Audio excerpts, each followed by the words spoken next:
എന്ന ആപ്തവാക്യം ശരിവെക്കുകയാണ് എറണാകുളം മുളന്തുരുത്തിയിലെ സർക്കാർ സ്കൂൾ. ഓരോ കുട്ടിയും ഓരോ പുസ്തകം രചിച്ചിരിക്കുകയാണ് ഇവിടെ. കഥയും കവിതയും നാടകവും ലേഖനവും ഒക്കെയായി ഓരോ പുസ്തകവും സമ്പന്നമാണ്. വായനക്കാർക്ക് മുൻപിൽ പ്രസിദ്ധീകരിക്കാൻ മാത്രം മികവുള്ള രചനകളും ഇക്കൂട്ടത്തിലുണ്ടെന്ന് അധ്യാപകർ ഉറപ്പു പറയും. മുളന്തുരുത്തി സർക്കാർ ഹയർ സെക്കൻഡറി സ്കൂളിൽ 5 മുതൽ 10 വരെ ക്ലാസുകളിൽ ആകെയുള്ളത് 225 കുട്ടികൾ. ഇവരെല്ലാവരും ഇപ്പോൾ പുസ്തക രചയിതാക്കളാണ്.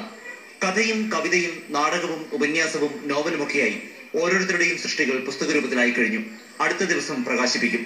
വായനാ ദിനത്തിൽ എഴുത്തുകാരുടെ രേഖാചിത്രങ്ങൾ സ്കൂളിൽ പ്രദർശിപ്പിച്ചപ്പോഴാണ് എഴുത്തിലെ സർഗവാസനയെ തൊട്ടുണർത്താൻ പുസ്തകരചന എന്ന ആശയമുയർന്നത്. 1 മാസം കൊണ്ട് രചനകൾ തയ്യാർ. അധ്യാപകർ വായിച്ചു നോക്കി വേണ്ട തിരുത്തലുകൾ വരുത്തി. പല കുട്ടികളുടെയും സൃഷ്ടികൾ അതിശയിപ്പിച്ചെന്ന് വിദ്യാരംഗം കൺവീനർ കൂടിയായ അധ്യാപകൻ ബിനു പറയുന്നു. ഞങ്ങളെ അത്ഭുതപ്പെടുത്തുന്ന രീതിയിലാണ് കുട്ടികളത് ചെയ്തത്. വളരെ പെട്ടെന്ന് തന്നെ നമ്മൾ ഒരു തരത്തിലുള്ള രചനകളും പ്രതീക്ഷിക്കാതിരിക്കുന്ന പല കുട്ടികളുടെ ഭാഗത്തു നിന്ന് പോലും വളരെ മികച്ച രചനകൾ.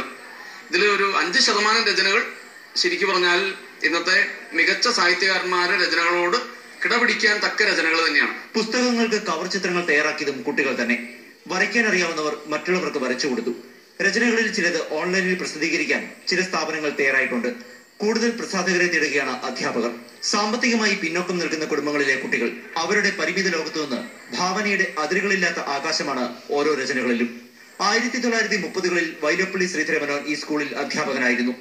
വൈലോപ്പള്ളിയുടെ ശിഷ്യരുടെ പിന്മുറക്കാരിലെ സർഗസൃഷ്ടികളുടെ മാമ്പഴവാസന മുളന്തുരുത്തി ഗ്രാമത്തിനപ്പുറം നിറയുകയാണ് ഈ കുട്ടികളിലൂടെ. Pradeep Joseph, Mathrubhumi News, Kochi. കൊച്ചിക്ക് തൊട്ടടുത്തുള്ള സ്ഥലമാണ് ചേർത്തല.